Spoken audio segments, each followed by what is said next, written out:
नमस्कार, दिन भर की बड़ी खबरों में आपका स्वागत है। मैं हूं आपके साथ प्रिया सिंह।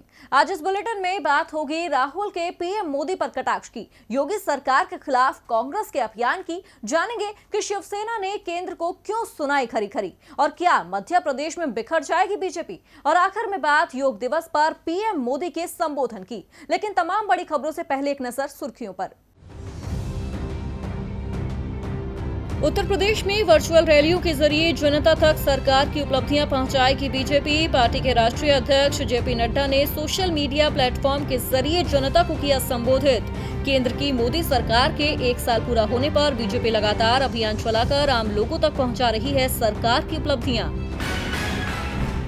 छत्तीसगढ़ के मुख्यमंत्री भूपेश बघेल ने पीएम मोदी को लिखा पत्र, कहा गरीब कल्याण रोजगार अभियान में छत्तीसगढ़ को भी करें शामिल। इस योजना में बिहार, झारखंड, उत्तर प्रदेश, मध्य प्रदेश, राजस्थान और ओडिशा को ही किया गया है शामिल।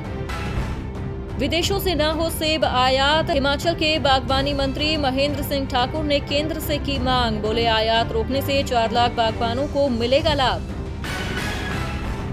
दुनिया के टॉप 10 अमीर लोगों के एक्सक्लूसिव क्लब में RIL चेयरमैन मुकेश अंबानी बने एकमात्र एशियाई बिजनेसमैन। मुकेश अंबानी की नेटवर्थ हाल के दिनों में बढ़कर हुई 64.5 अरब डॉलर। जियो में निवेश से अंबानी को हुआ फायदा। सुर्खियों के बाद अब बात करेंगे आज की सबसे बड़ी खबर की। लद्दाख मामले को लेकर देश की सियासत थमने का नाम नहीं ले रही है। कहीं अपने ही सरकार को घेर रहे हैं तो कहीं विपक्ष के तीर भी दिन ब दिन तल्ख हो रहे हैं। हाल ही में प्रधानमंत्री नरेंद्र मोदी की सर्वदलीय बैठक में भी इस मुद्दे की गूंज रही। कांग्रेस की कार्यकारी अध्यक्ष सोनिया गांधी ने सरकार से कई तीखे सवाल पूछे, तो वहीं राहुल गांधी ने भी सरकार के खिलाफ हल्ला बोल दिया है। आज इसी मुद्दे पर चर्चा के लिए हमारे साथ मौजूद हैं राजीव जी। राजीव जी, लद्दाख मामले पर सियासत थमने का नाम नहीं ले रही है। एक तरफ अपने ही सरकार को घेर रहे हैं तो वहीं विपक्ष के भी तल्ख तेवर बरकरार हैं। हर कोई पड़ोसी देश की हिमाकत को लेकर सवाल उठा रहा है। कांग्रेस ने तो आत्मसमर्पण तक की बात कह दी है। इस पूरे मामले को आप कैसे देखते हैं? क्या सरकार स्थिति स्पष्ट करने से पीछे हट रही है? देखिए प्रिया, सीमा पर जिस तरह के हालात पिछले 1.5 महीने से बने हुए हैं, ये पूरे देश के लिए चिंता की बात है। ऐसे में परेशानी इस बात की भी है कि सरकार कुछ भी स्पष्ट नहीं बता रही है, कुछ भी साफ नहीं कर रही है। देश की सुरक्षा के लिहाज से भले ही संवेदनशील बातों और फैसलों का खुलासा सरकार न करे, लेकिन देश को यह तो बताए प्रिया कि वास्तविक हालात क्या हैं। विपक्ष सरकार से सही बात ही तो जानना चाह रहा है, जो उसका हक है और देश का भी हक है। अभी जब सर्वदलीय बैठक पीएम मोदी ने बुलाई थी तो ऐसा लगा था कि सरकार विपक्षी दलों के साथ मिल बैठकर स्थिति की समीक्षा करेगी और इन हालात पर सबकी राय लेगी, लेकिन इस बैठक के बाद भी सवाल उठे और पीएमओ को सफाई देनी पड़ी। कांग्रेस सांसद राहुल गांधी तो 18 तारीख से लगातार ट्वीट करके सरकार से सवाल पूछ रहे हैं। उनके सवालों के सही जवाब तो मिल नहीं रहे, अलबत्ता उन्हें ट्रोल जरूर किया जा रहा है। आज भी जब उन्होंने नरेंद्र मोदी का नाम बदलकर दूसरा नाम लिखा और यह संकेत दिए कि वे दूसरे देश के सामने समर्पण कर रहे हैं, यानी कि नरेंद्र मोदी दूसरे देश के सामने समर्पण कर रहे हैं, तो इस पर उनकी खिंचाई होने लगी, यानी कि राहुल गांधी की खिंचाई होनी शुरू हो गई। कहीं राहुल गांधी को सही स्पेलिंग सिखाई जाने लगी तो कहीं दूसरे नाम का सही मतलब बताया जाने लगा। लेकिन सच तो यह है प्रिया कि इस वजह से वो सारे सवाल तो हाशिए पर चले गए हैं जिनके जवाब सरकार को देना चाहिए। आज रक्षा मंत्री ने तीनों सेना प्रमुखों और सीडीएस विपिन रावत के साथ भी बैठक की है और यही फैसला लिया है कि भारत तनाव बढ़ाना नहीं चाहता है, लेकिन अगर दूसरा पक्ष तनाव बढ़ाएगा तो फिर उसका जवाब उसी की भाषा में दिया जाएगा। इसका क्या मतलब निकाला जाए प्रिया? क्या सीमा पर तनाव अब भी बरकरार है? क्या इतने दिनों से जो बातचीत चल रही थी उसका कोई नतीजा नहीं निकला? भारत अपने 20 जवानों को खो चुका है। आखिर इसका जवाब पड़ोसी देश से किस तरह मांगेगा भारत? और सबसे बड़ा सवाल यह है प्रिया कि आखिर इस समूचे मामले का निपटारा कैसे होगा और इसका क्या असर भारत की अर्थव्यवस्था पर पड़ेगा? अगर इन सारे सवालों का जवाब सरकार खुल करके दे दे तो फिर किसी को ट्वीट करके कटाक्ष करने की जरूरत ही नहीं पड़ेगी। लेकिन मोदी सरकार को तो सवाल चुभते हैं। बहुत बहुत धन्यवाद राजीव जी तमाम जानकारी के लिए। बढ़ते हैं अपनी अगली खबर की ओर। उत्तर प्रदेश में साल 2022 में विधानसभा के चुनाव होने हैं, लेकिन सियासी गलियारों में चुनावी गर्मी अभी से बढ़ती जा रही है। योगी सरकार जहां मौजूदा मुसीबत से पार पाने के लिए एक के बाद एक फैसले लेकर जनता को साधने में जुटी है, तो वहीं एसपी और बीएसपी योगी सरकार को घेर रहे हैं। इसी कड़ी में अब कांग्रेस ने भी योगी सरकार के खिलाफ रणनीति तैयार कर दी है, जिसके तहत पार्टी कल 22 जून से राज्य सरकार के खिलाफ हल्ला बोलेगी। उत्तर प्रदेश में अपनी जमीन मजबूत करने के लिए कांग्रेस जमकर मेहनत कर रही है। सत्ता पक्ष को उसकी नीतियों और फैसलों पर घेर रही है, गरीबों के हक के लिए आवाज बुलंद कर रही है, तो साथ ही पार्टी संगठन को भी मजबूत करने की पूरी कोशिशें की जा रही हैं। इसी कड़ी में अब 2022 से पहले सूबे में कांग्रेस ने जनता के बीच सरकार की खामियां पहुंचाने की भी तैयारी कर ली है।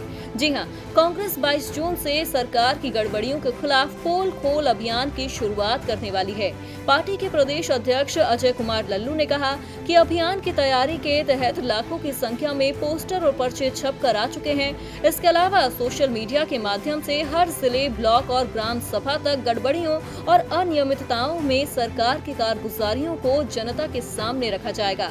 अजय कुमार ने आज ऐलान किया कि प्रदेश में 69,000 शिक्षकों की भर्ती और पशुधन अनियमितता के खिलाफ कांग्रेस 22 जून से पोल खोलो अभियान चलाएगी।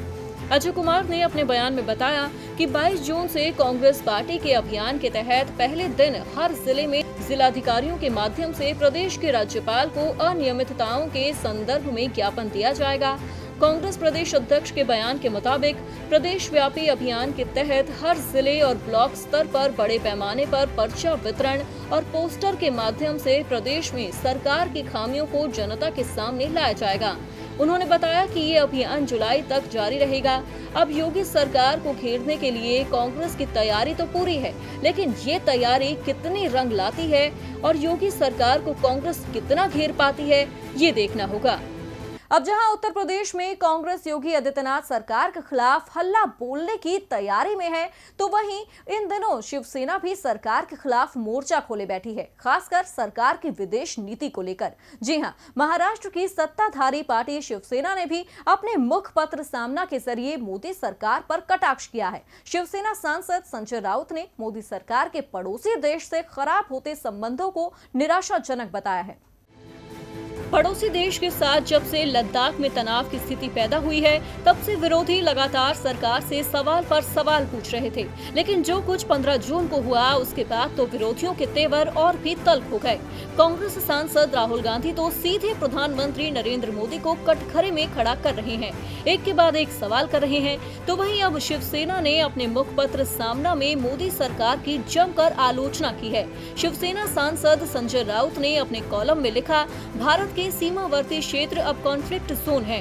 सभी पड़ोसी भारत से किनारा कर रहे हैं। भारत पर पड़ोसी देशों का रवैया हमारी विदेश नीति की विफलता है। अब मोदी का साथ कौन देगा? पड़ोसी देश ने बाहुबली राजनीति की हवा निकाल दी है। 1975 के बाद ये पहला मौका है जब पड़ोसी देश के साथ संघर्ष में भारत को इतना नुकसान हुआ है। हम बदला कैसे लेंगे?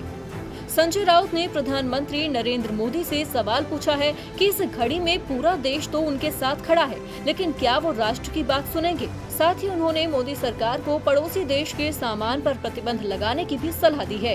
अब प्रधानमंत्री मोदी शिवसेना के तल्ख तेवरों पर क्या प्रतिक्रिया देंगे या नहीं, ये तो आने वाला वक्त ही बताएगा।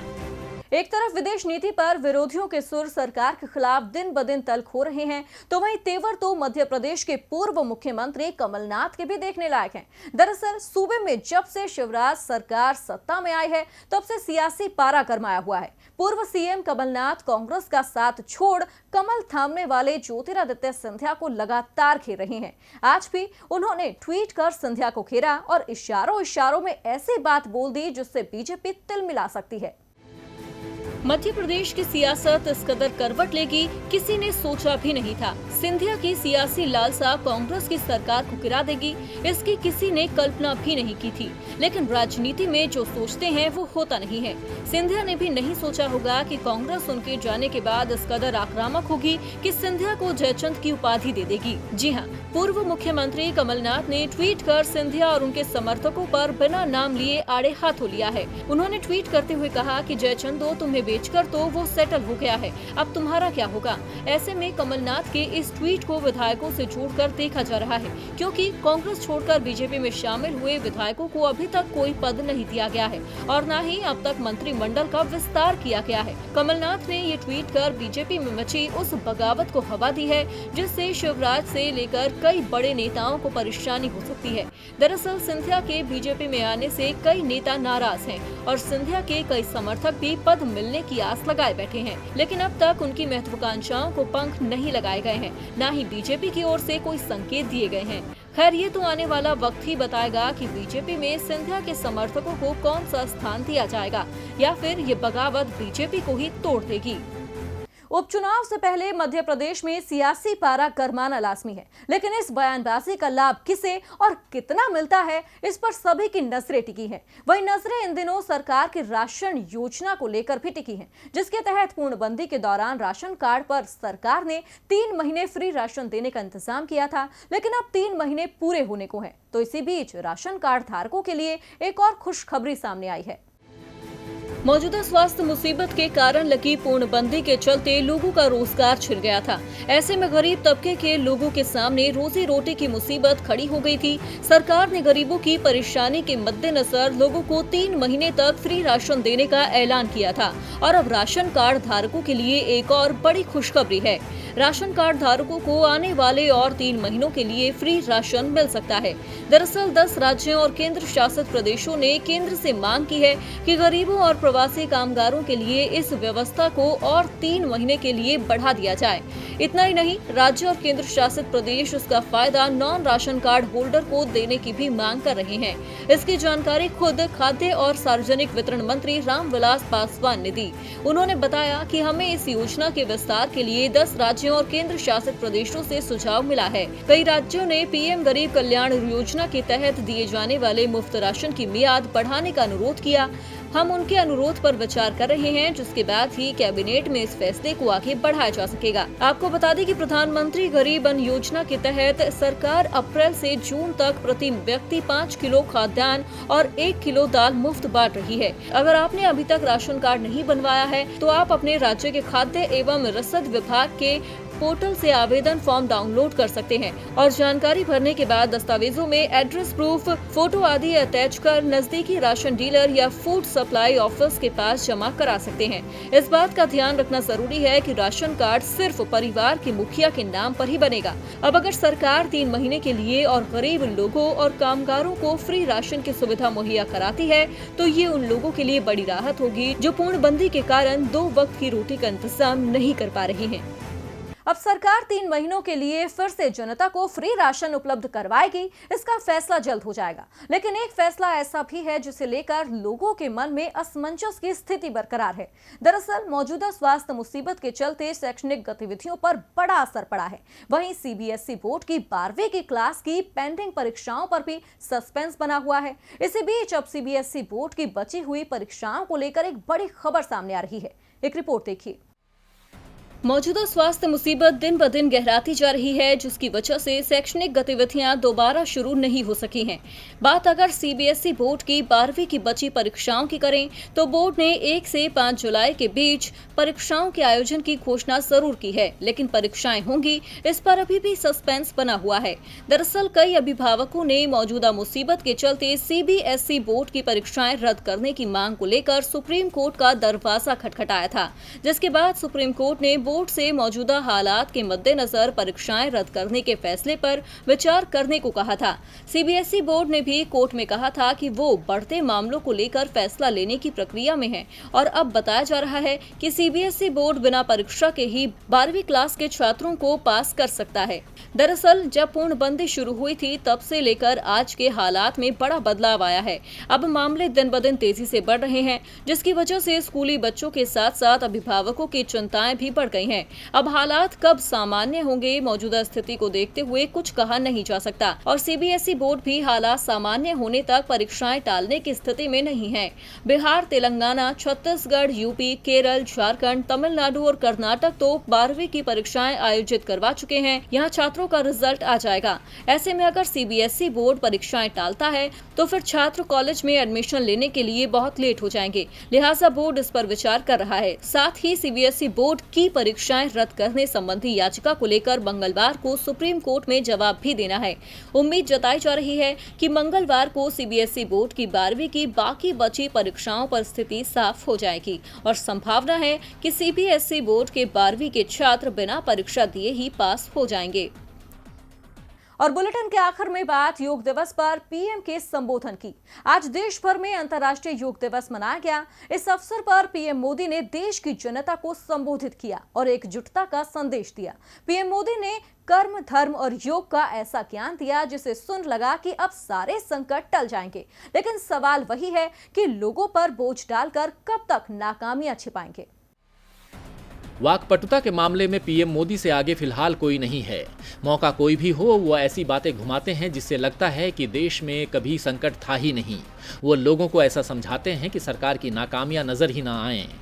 आज अंतर्राष्ट्रीय योग दिवस के बहाने भी उन्होंने सारी समस्याओं का हल ढूंढने की लोगों को सलाह दी।